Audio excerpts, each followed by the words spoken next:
తెలంగాణ రాష్ట్రంలో హైదరాబాద్ తర్వాత వరంగల్ అతిపెద్ద జిల్లా అంటారు. ఇటు ఆ చరిత్రాత్మకంగా ఆధ్యాత్మికంగా కూడా వరంగల్ జిల్లా నిజానికి పెద్దదిగానే చూస్తారు. ఎందుకంటే ఇక్కడున్న చారిత్రాత్మక కట్టడాలు, చారిత్రాత్మక హిస్టరీలు కూడా అంతటివే.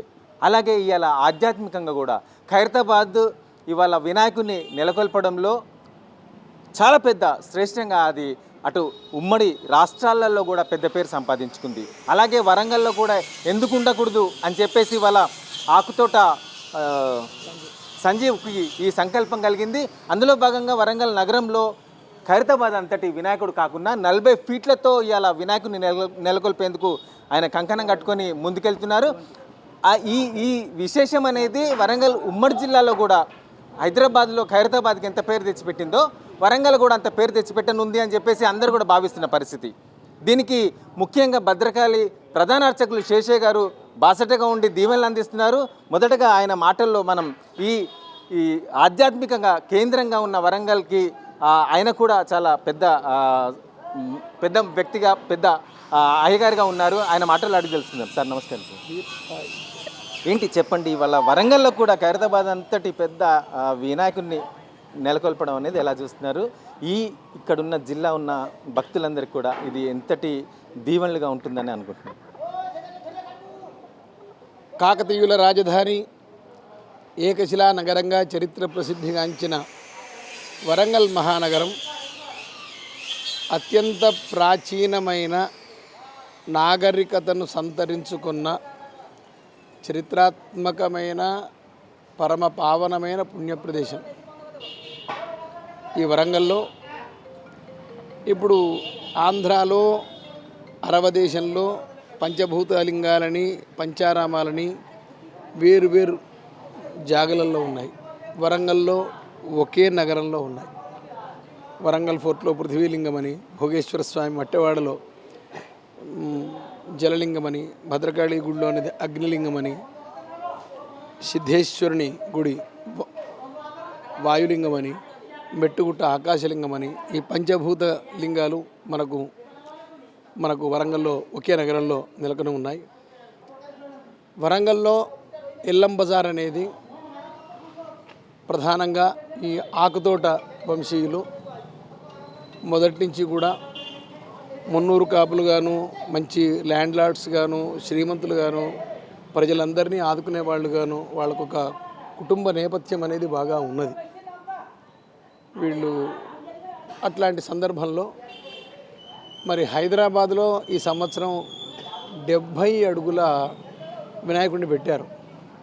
అంటే ఎంత పెద్ద వినాయకుడిని పెడితే అంత ఖ్యాతనే కాదు. మనం ఏమిటి అంటే స్థాయికి తగ్గట్టుగా చెయ్యాలి.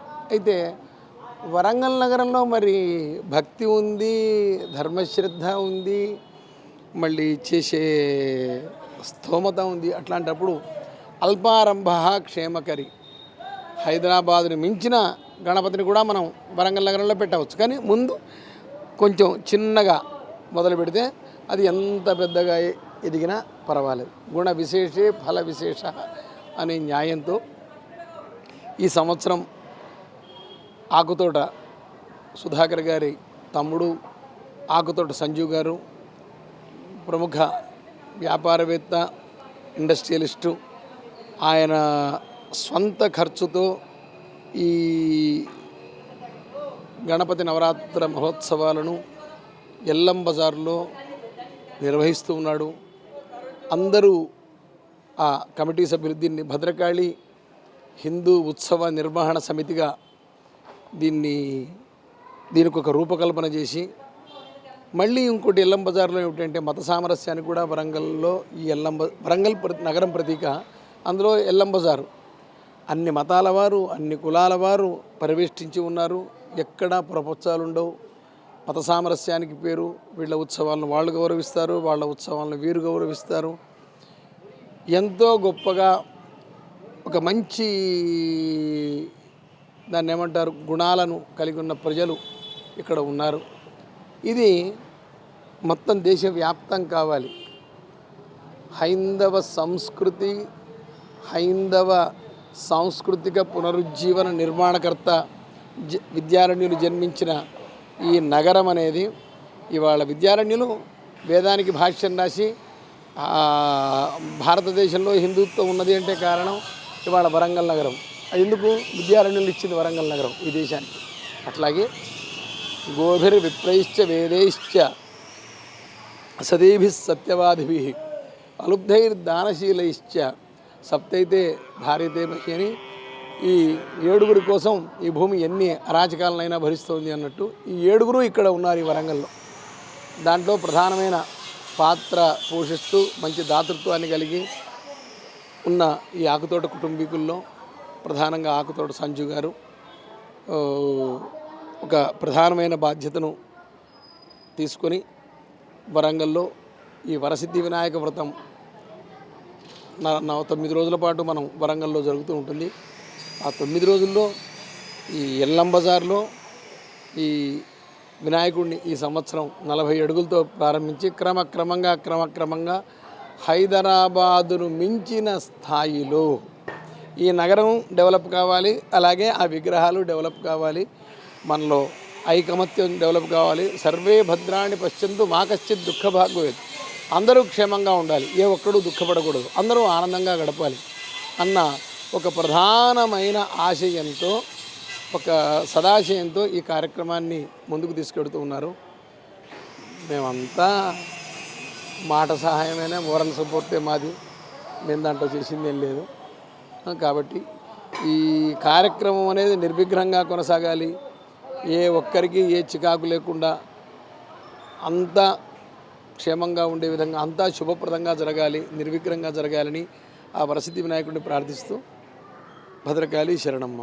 నిజానికి కూడా చెప్తుంటే అసలు అందరికీ కూడా గగురుపాటు కొలిచే విషయం. ఎందుకంటే ఖైరతాబాద్ అంతటి వినాయకుడికి మించిపోయే స్థాయిలో వరంగల్లో ఈ వినాయకుడిని ఇప్పుడు నెలకొల్పి ఇప్పటి నుండి ప్రతి సంవత్సరం కూడా పెంచుకుంటూ పోయే విషయంలో ఆధ్యాత్మికతను పెంచడమే కాదు, ఇవాళ ముఖ్యంగా భద్రకాళి అమ్మవారి ప్రధాన అర్చకులు శేషయ్య గారు బాసటగా నిలబడడం అనేది అందరిలో కూడా ఒక స్ఫూర్తిని కలిగిస్తుంది అని చెప్పి అందరూ అనుకుంటున్న విషయం. కానీ దానికి ఒక కంకణ బద్ధుడుగా వచ్చిన సంజీవ్ గారికి ఎందుకు వచ్చింది ఈ సంకల్పం ఏంటి, ఆయన మాటల్లో అడిగి తెలుసుకుంది. సంజీవ్ చెప్పండి అసలు. అంటే ఇప్పుడు చాలా వినాయకులు పెడుతుంటారు, గల్లీలో వినాయకుని పెడుతుంటారు, గల్లీలో 2-3 వినాయకులు కూడా ఉంటుంటాయి. కానీ ఒక అన్ని ఐక్యతగా తీసుకురావాలని వచ్చి పెడితే ఇంకెంత బాగుంటుందని అందరి లోపల కలుగుతుంటుంది. కానీ మీ ఒక్కరే, కేవలం ఒక్కరుగా ఇవాళ ఖైరతాబాద్ అంతటి వినాయకుడిని 70 అడుగులు కాకపోయినా 40 అడుగులు పెట్టి ఇవాళ వరంగల్కి కూడా ఒక గొప్ప పేరు తీసుకురావాలన్న ఒక సంకల్పం మీకు ఎలా వచ్చింది? ఇప్పుడు భద్రకాళి శరణమ్మ, భద్రకాళి మాతాకి జై. మన వరంగల్ నగరం నలుమూలలా విస్తరించాలని హిందుత్వానికి మేము భద్రకాళి హిందూ ఉత్సవ నిర్వహణ సమితి అని మన భద్రకాళి శేషయ్య గారు దీనికి నామకరణం చేశారు. అలాగే ఈ తెలంగాణలో సెకండ్ క్యాపిటల్ అయిన వరంగల్, ఇంతటి చరిత్ర గల వరంగల్కు ఇంత విగ్రహాలను పెట్టి హిందుత్వాన్ని ప్రోత్సహించాలనే సంకల్పంతో 40 ఫీట్ల విగ్రహంతో, మట్టి విగ్రహంతో మేము స్టార్ట్ చేశాము. ఇది క్రమక్రమేణా ఇది అంచెలంచెలుగా ఖైరతాబాద్ని మించిపోవాలని, భద్రకాళి అమ్మవారి ఆశీస్సులు ఉండాలని, గణపతి ఆశీస్సులు ఉండాలని కోరుకుంటున్నాం. రైట్. ఇది మరి ఎన్ని రోజులు కష్టపడితే మీరు అనుకున్న లక్ష్యాన్ని చేరుతారు? మరి ఇది ఎప్పుడు పూర్తవుతుంది? ఎన్ని రోజులకెళ్ళి ఈ ప్రయత్నం అనేది కొనసాగుతుంది? దీన్ని నిర్మించేందుకోసం ఎలాంటి ప్రయాసాలు పడుతున్నారు? ఇప్పుడు దీన్ని జూలై 16 నుంచి దీన్ని స్టార్ట్ చేశామండి. దాదాపు ఒక 45 రోజుల నుంచి వెళ్ళి ఒరిస్సా నుంచి 8 మంది కళాకారులను తెప్పించాము. ఈ కలకత్తా నుంచి వెళ్ళి ఇటు షెడ్ వేసేందుకు ఢిల్లీ వాళ్ళు ఇట్లా అంతా మా వర్కర్స్ ఉన్నారు. వాళ్ళతోని దాదాపు ఒక నెల రోజుల నుంచి వెళ్ళి శ్రమ పడి చేపిస్తున్నాము. అంతేకాకుండా దీనికి 365 కిలోల లడ్డు కూడా ఇక్కడ మేము చేస్తున్నాము. ఇదే ప్లేస్లో స్వామివారిని ఇక్కడనే నిమజ్జనం చేస్తున్నాము. అంతేకాకుండా 9 రోజులు ఏకదాటిగా గణపతి హోమాలు, పంచలోహ విగ్రహానికి అభిషేకాలు ఫ్రీగా అందరికీ భక్తులకు కూడా ఒక పొద్దున 5 జంటలకు సాయంత్రం 5 జంటలకు ఫ్రీగా కూర్చొని పూజలు చేసుకునే వెసులుబాటు చేస్తున్నామండి. రైట్. ఇక్కడ అంటే గణపతి నవరాత్రులంగానే ఇవాళ నూతనంగా మాలలు వేసుకునే వారు కూడా వస్తుంటారు. వారు కూడా ఇక్కడ మాలలు వేసుకునే సౌకర్యమైనా కల్పిస్తున్నారా? మాలలు వేసే భక్తులు కూడా మీ ఈ ఉత్సవ కమిటీ దానిలో చేరుతున్నారా? ఇప్పుడు అలాంటిది ఇప్పటి మటుకైతే ఏం నిర్ణయించుకోలేదండి. భవిష్యత్తులో ఏమైనా ఉంటే దాని ఆలోచన చేస్తాం. రైట్, మొత్తానికైతే చూస్తున్నాం వరంగల్ నగరాన్ని కూడా హైదరాబాద్ స్థాయిలో గొప్ప పేరు తీసుకురావడానికి ఇవాళ సంజీవ్ కంకణం కట్టుకొని ముందుకొచ్చారు. భద్రకాళి ఉత్సవ సమితి పేరుతో ఇవాళ ఈ 40 అడుగుల వినాయక విగ్రహాన్ని ఆదిమూల మహాగణపతి దేవుడిని, ఆదిమూల మహాగణపతి దేవుడు అంటేనే ఇవాళ అందరి దేవులకు ఆదిమూల మహాగణపతి, ఆయన ద్వారా మొత్తం కూడా అందరికీ సకల జనులకు సుభిక్షం కలుగుతుంది. అందరి కుటుంబాల్లో సంక్షేమం అన్నీ కూడా సంతోషాలు నిండుకుంటాయి. నిండుకోవాలని ఒక లక్ష్యం కొద్దీ ఇవాళ ఈ విగ్రహం నెలకొల్పుతున్నామని చెప్తా ఉన్నారు. అంచెలంచెలుగా ఖైరతాబాద్ స్థాయి కన్నా పైకి ఎదిగే విధంగా కూడా మేము బాసటగా నిలబడతాము అని చెప్పి ఇవాళ భద్రకాళి అమ్మవారి ప్రధాన అర్చకులు శేషయ్య గారు కూడా చెప్పారు. అందరం కూడా ఇలాగే వరంగల్ ప్రజలతో పాటు రాష్ట్ర ప్రజలు కూడా బాసటగా నిలబడి ఇవాళ ఖైరతాబాదే కాదు, ఇక్కడ వరంగల్లో కూడా అంత పెద్ద విగ్రహం నెలకొల్పి ఉత్సవాలు నిర్వహిస్తున్నారు. ఆ ఉత్సవాల్లో తాము కూడా పాత్రులమై తమ వంతు భక్తిని చాటుకునేందుకు వస్తారని చెప్పి బాసటగా నిలబడతారని చెప్పి ఆశిస్తున్నాం. కెమెరామెన్ రాముతో నరేంద్ర, NSN న్యూస్, వరంగల్.